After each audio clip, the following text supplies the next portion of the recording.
बिस्मिल्लाहिर्रहमानिर्रहीम। शुरू रब के नाम से जो बड़ा मेहरबान नहायत रहम करने वाला है। जी तो अभी ऑनलाइन नहीं है नमाज़ के लिए जा रहे हैं जुम्मे के लिए। लेट काफ़ी हो चुके हैं और टाइम जो हो रहा है 3:30 हो गए। अब 3:30 बजे सकी हसन पे एक मस्जिद है, वहाँ पे नमाज़ लेट होती है। मेरे घर में 3:30 बजे ही होती है। अब चेक करते हैं नमाज़ हमें मिल जाती है तो गुड है। 3:30 बज रहे हैं और जमात वहाँ पे तैयार हो गई। सो अब चलते हैं वहाँ नमाज़ पढ़ते हैं। उसके बाद जाना है मकैनिक के पास।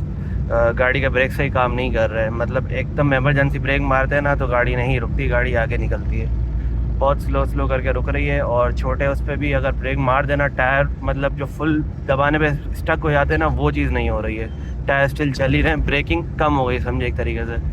मैंने चेक करवाया ब्रेक वाले को तो बोल रहे हैं सर्विस का करके देखेंगे। वैसे बोले ब्रेक पैड का टम, मैंने ब्रेक पैड तो मैंने अभी लगवाया। ब्रेक पैड और अभी क्या बेरिंग का जो काम करवाया था हमने उसमें शो किया था, तो उसके अंदर भी यही सीन था कि ब्रेक पैड थे। आपको मैंने चेक भी कराया था वीडियोज़ में। तो अभी ये है कि सर्विस करके देखेंगे, अगर सर्विस से मसला हल हो गया तो गुड है, नहीं तो फिर इसके आगे होता है मास्टर सिलेंडर, वो खुलेगा। उसके अंदर किट का मसला हुआ तो किट रिप्लेस होगी। 1200 समथिंग की किट है और 1200-1500 की। और अगर उसका मास्टर सिलेंडर ही चेंज हुआ तो तकरीबन 3 से 4 हज़ार रुपये का सिलेंडर है और तकरीबन 1000 रुपये सर्विस की लेबर। और सर्विस से काम नहीं बना और अगर मास्टर सिलेंडर खोलना पड़ा तो 1000 रुपये उसकी लेबर हमें एक जगह से एस्टिमेट मिला है। तो पहले नमाज़ पढ़ते हैं, नमाज़ के बाद फ्री होते हैं, चेक करते हैं अगर कोई मैकेनिक खुला भी। आज है फ्राइडे को काफ़ी मैकेनिक्स ऑफ होते हैं। सो बस चलते हैं, मस्जिद आने वाली आगे सकी हसन पे देखी होगी आप लोगों ने।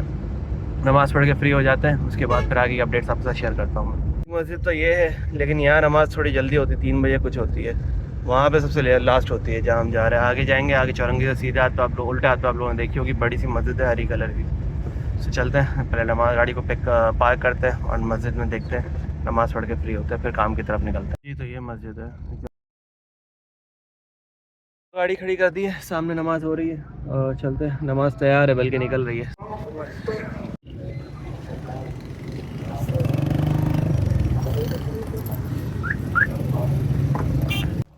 जी तो फाइनली नमाज से फ्री हो गए। ये शुक्र है आखिरी रकात भी हमें मिल गई। रश बड़ा था, ये तो पुलिस वाले भाई की मेहरबानी है, ये खड़े हुए। इन्होंने बोला जैसे जैसे आप खड़ी करके यहाँ पार्क करके चले जाओ। सो बस अब यहाँ से निकलते हैं। गाड़ी पीछे ये आगे खड़ी हो गई थी, इसको भी टच होते हुए बचा है, तो ये अच्छा है कि ये बस ठीक है। जज़ाकल्लाह, बड़ी बात है यार, पुलिस वाले भी ख्याल करते हैं, नेक पुलिस वाले ख्याल करते हैं, सिर्फ पुलिस वाले नहीं।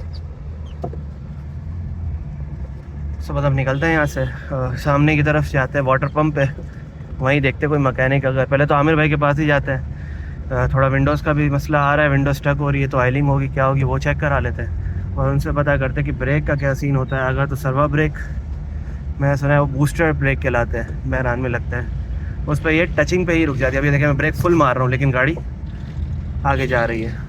बट खैर है, अभी चेक कराते हैं, फ्री है तो पहले ये काम निपटाते हैं। आगे से जाएंगे वाटर पंप पे, शॉप है उनकी, मैं ऑलरेडी सबको बता चुका हूँ, लोकेशन भाई पूछते हैं। वाटर पंप पे आमिर मोटर्स, आमिर ऑटोज़, हाँ Aamir autos power window, Ayesha मंदिर आप लिखोगे ऑटोमेटिकली उनकी शॉप का एड्रेस आ जाएगा। माशाल्लाह इतना ग्रो कर गया उनका काम कि अब तकरीबन तीसरी या चौथी ब्रांच उन्होंने खोल ली है। तो बस चलते हैं उनके पास, उनसे मशवरा लेते हैं। अगर वही ये उनके पास कोई बंदा हुआ जो कर देता है तो उनसे करवा लेंगे, नहीं तो फिर जो वो रिकमेंड करेंगे वहाँ चलेंगे। ये तो आगे फाइनली आमिर ऑटोज़ आयशा मंजिल वाली वाटर पंप वाली ब्रांच पे। आयशा मंजिल तो आगे जाके इनकी, तो गाड़ी साइड करते हैं इनसे बात। जी तो आमिर भाई तो नहीं है और इन्होंने बोला कि आप मैकेनिक भी मुश्किल मिलेंगे, कल ही आए। तो अभी काम तो हम वैसे भी नहीं कर सकते, तो कोशिश करते हैं मैकेनिक ही पकड़े, क्योंकि वेट जब ज़्यादा हो जाता है ना गाड़ी में, ब्रेक बिल्कुल ही ना होने के बराबर काम कर रहा है। अभी तो फिर भी थोड़ा थोड़ा काम कर रहा है।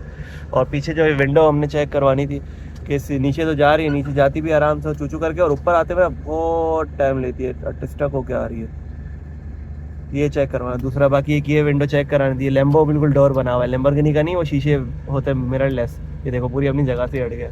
ये चीज़ कह रहा था मैं, लैम्बोर्गिनी वाले दरवाजे बने हुए फिलहाल तो इसको नीचे डालते हैं तो ये अपनी जगह से हट जाता है, ऊपर करते तो भी यही पूरा बाहर रहता है, उसके बाद जाके ऊपर फिट होता है। तो खैर चलने में तो सही है, इनकी ऊपर जाने की नीचे आने की कोई मसला नहीं, चारों तरफ शीशे ऐसे ही हैं, ये भी ऐसा ही है, ये भी इस तरह ऊपर नीचे गया इस तरीके से, ऊपर आ गया। पीछे वाला विंडो भी यही है, नीचे आया ये ऊपर आ गया, कोई स्टक नहीं है। बस ये एक विंडो थी जो स्टक होती है नीचे जाने में, ये गई गई गई गई गई तो ऊपर आने में कल कर देती है। अभी लगा के रखा हुआ है, जगह जगह पे अटकती है, रुकती है और फिर ऊपर आती है। बात वही है, बस आमिर भाई है नहीं, इन्होंने बोला कि आप बाद में चक्कर लगाओ, तो इनके पास फिर कल या परसों में जैसे सेटिंग होगी चक्कर लगाएंगे। लेकिन अभी मैकेनिक ढूंढना लाजमी, जिससे वो ब्रेक हम जिसका काम करवा सके, सर्विस ही करवा लें, ताकि ये गाड़ी चलने के काबिल तो हो सके। यहाँ पे हैं मैकेनिक भाई मिले। अब सीन ये है कि पेडल हुआ बिल्कुल सॉफ्ट, मतलब ये चेक करें, बिल्कुल ही आराम से आराम अंदर जा रहा है, कोई हार्डनेस नहीं है इसके अंदर। तो बोल रहे अभी गाड़ी आपकी हुई है गर्म, थोड़ा वेट करो, ये थोड़ी ठंडी हो जाए, तो उसके बाद फिर इसकी ना चारों टायरों में एयर निकालेंगे। एयर निकालने से मसला हल हो गया तो 500 रुपये लेंगे, अगर एयर निकालने से मसला नहीं हुआ तो 1500 रुपये में सारा मतलब सर्विस वर्विस सब मिला के करेंगे। लेकिन 15,000 का एस्टिमेट हमें मिला हुआ है। अल्लाह अगर मुझे जो लग रहा है ना, एयर वाले सीन से फ़र्क पड़ जाना चाहिए, क्योंकि ब्रेक तो काम कर रहा, ब्रेक शू भी हमने नए डलवाएँ, तो इतनी जल्दी तो ख़त्म होने नहीं चाहिए, 2-4 महीने के अंदर ही ख़त्म हो गए। तो बस ये है कि गाड़ी थोड़ी ठंडी हो जाए फिर चेक करवाते क्या मसला है। एयर निकलने से ही क्लियर हो गया, ये हार्ड हो गया पेडल, तो 500 रुपये लेबर लेंगे, नहीं तो फिर 1500 रुपये कहानी जाएगी सर्विस वगैरह पे। चेक करते क्या करते हैं। अब मैकेनिक बंद है, और जो मैंने एस्टीमेट लिया है वो भी वहीं से लिया है जहाँ से जनरेटर बनवाया था, ये रंचलन वाली साइड से। वहाँ जाऊँगा तकरीबन 500 का तो पेट्रोल ही लग जाएगा, तो इन्हीं से जो मुनासिब बुक करवा के यहीं से करवा लेते। जी तो काम शुरू हो चुका है भाई, फर्स्ट व्हील खोलने चेक कर रहे हैं क्या मसला है। जी तो ये वाला व्हील हो चुका है, अब उस साइड का व्हील हो रहा है। सीन ये है कि बोलना अपना पुश करते रहो, तो पुश किया है तो पहले से हार्ड तो हो गया है, और अभी ये दूसरे व्हील का कर रहे हैं, ये व्हील फिर लूज़ हो गया। हाँ बैठ रहा है, बिठा दूँ, छोड़ के दबाऊँ, दबा दिया। चलिए भाई अब पिछला व्हील हो रहा है, ये वाला बोलने आप दबा के रखो जोर से, फुल दबा के रखा है। जैसे ये नट लूज़ करते क्या करते एकदम से पेडल हार्ड हो जाता है। मुझे जो लग रहा है ना, वो ये राइट साइड वाला व्हील ही मसला कर रहा था, क्योंकि इन्होंने जैसे यहाँ का किया है ना, ये हार्ड हो गया है पेडल। अभी पीछे का कर रहे हैं, पीछे के दोनों टायरों का होगा, क्योंकि ब्रेक शू तो अभी लगवाएं, ब्रेक शू का यही बोला सर्विस कराएंगे, ब्रेक शू चेंज है ना अभी लगवाएं, कैसे चेंज यार आपको चेक करें। तो उन्होंने बोला बस अभी मैं चेक करता हूँ, ये पहले ये करके देखते हैं, अगर इससे मसला हल हो गया तो आपका कम में काम हो जाएगा, नहीं तो फिर आपके ये खोल के सर्विस ही करनी पड़ेगी सारे ब्रेक्स की। अच्छा एक चीज़ और इन्होंने बताई, इन्होंने बोला कि जब ब्रेक शू या ब्रेक पैड चेंज करवाएं तो इसकी पॉलिशिंग लाजमी करवाएं डिस्क की। मैंने वो नहीं करवाई थी, अब पता नहीं वो ज़रूरी है नहीं है या भाई बोल रहे हैं, क्योंकि उसके बाद भी ब्रेक सही काम कर रहे थे। तो अभी 2-4 दिन से ऐसा हुआ है कि लग रहा है कि ब्रेक नहीं लग रहा है। स्टिल पकड़ा हुआ ये अभी तक लूज़ हुआ नहीं है शायद, अभी तो खोलना खुला नहीं है उनका। अच्छा एक मसला और आ गया है, ये राइट साइड का जो स्पीकर है लेफ़्ट साइड का, ये भी काम करना बंद हो गया, जस्ट राइट साइड का चल रहा है। तो उसके बाद की स्पीकर वाले के पास भी चलेंगे, उससे भी एस्टिमेट लेंगे कि पीछे बैक साइड पर जगह तो वैसे ही खाली है, सिलेंडर के ऊपर जो जगह है यहाँ पे एक गत्ता आ जाएगा, इसके ऊपर स्पीकर आ जाएंगे तो थोड़ा साउंड अच्छा हो जाएगा गाड़ी का। तो उसका भी एस्टिमेट लेंगे, कम में हुआ तो करवाएंगे, नहीं तो बस आगे के लिए एक माइंड सेट कर लेंगे अपना। चले तो ये व्हील भी हो गया, और अब इस साइड का आखिरी नीचे का रह गया, सो ये भी करें, क्योंकि ब्रेक हार्ड तो हो गया, मेरे ख्याल में फ़र्क आएगा, काफ़ी हार्ड हो गया। मुझे बोलते पंप करके आप दबा के रखो, ये वापसी लूज़ हो गया, चेक करें अभी फिर छोड़ के लूज़ हो गया है, दबाओ दोबारा, हाँ अब हार्ड हो गया, अब नहीं जा रहा अंदर, देखो पंप करके दबा दो, ये बोलते दबा के रखो।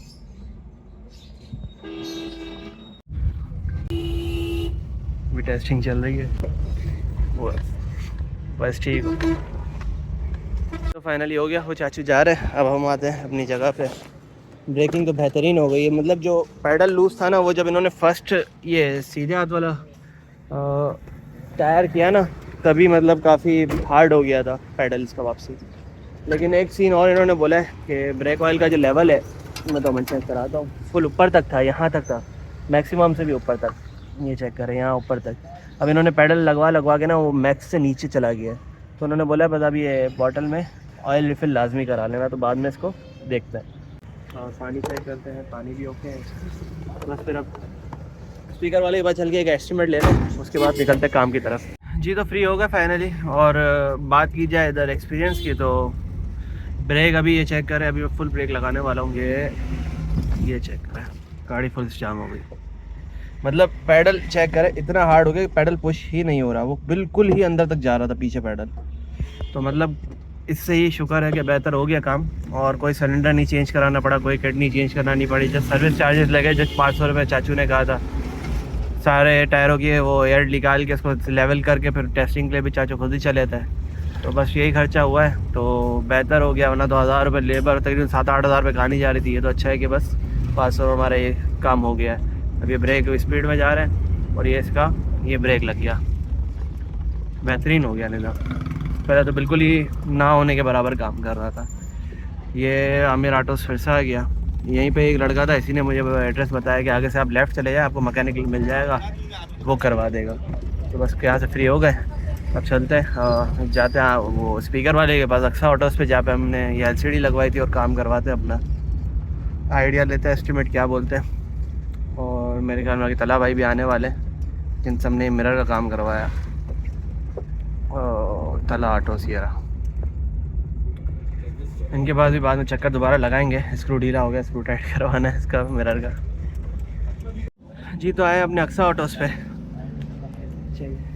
तो स्पीकर का खर्चा तो लंबा जा रहा है, 5,000 रुपये समथिंग का बोला है, 1500 का बॉक्स बनेगा, बाकी 3,000 रुपये के स्पीकर है और 500 रुपये फिटिंग वगैरह के, ऑलमोस्ट 5,000 रुपये कहानी जा रही। पीछे स्पीकर लग जाएंगे इधर, और 2 स्पीकर आके दरवाजे में, तो साउंड वैसे ही बोला अच्छा हो जाएगा। एम पे जा रहा है तो और महंगा जा रहा है साहब। तो अभी ये कि रिवर्स कैमरा लगा के चेक कर रहे हैं कि रिवर्स कैमरे में क्या मसला है, क्योंकि कैमरा भी इनसे ही लगवाया था। और कैमरा ख़राब हो गया तुम्हारा। मेरा ही तुम्हें लगाया दोबारा? नहीं, ये मैंने अपना वाला लगाया। तुम्हारा वाला क्यों सा आ रहा है अजीब सा? वो आ गया कैमरा ही ख़राब हुआ है। कैमरा ख़राब है। उसका कोई हल करो ना यार, इस पे वाले स्क्रैचेस आ गए थे। यहाँ पे कोई ऐसा तरीका या कोई ऐसी सेटिंग जहाँ पे लगे तो मसला ना करे, क्योंकि इसकी ख़राब भी इसी वजह से, जगह गलत लगाई हमने, पीछे बाइकें लग के, गाड़ियाँ लग के यही लगता है ये। तो ये वाला कैमरा था हमारा, एक ही कैमरा लगा हुआ था, बट मसला ये इसका लेंस बाहर है, तो ये टकरा के स्क्रैचेस से ख़राब हो गया। अब इनके पास ये वाला कैमरा था, कम रेट वाला है, लेकिन इसका सीन ये है, इसका लेंस अंदर है, यहाँ लेंस अंदर है, टचिंग में इतना मसला नहीं करेगा, और गोल भी नहीं है, तो टच उससे बेहतर है। अब ये लगा हुआ होता है ना, तो ये बाहर आ रहा होता है, फिर इसका ये सा टकरा रहा होता है, गोल है तो इस चक्कर में। अभी ये लगा के भी चेक कर लेते कैसा रिजल्ट है, अगर नई सेटिंग आई तो कुछ टाइम बाद फिर ये लगवा लेंगे। IG कैमरा होता महंगा है, तकरीबन 2500, 2000, 2500, 3000 इस तरह का है, और ये 1200-1500 का आता है। जी तो बस फ्री हो गए, तकरीबन कोई 1200-1500 रुपये कैमरे के लगे, और तकरीबन 500 वहाँ पे ऑलमोस्ट 2000 रुपये हमारे खर्च हो चुके हैं। और यंगो को ऑनलाइन भी कर दिया है, तो अभी गाड़ी को कोई साइड पे रोक के या चलते हुए मैं ही अपने एरिया में जाते हुए कोई राइड पकड़ते हैं, और देखते हैं आज हमारी कितनी राइडें होती हैं।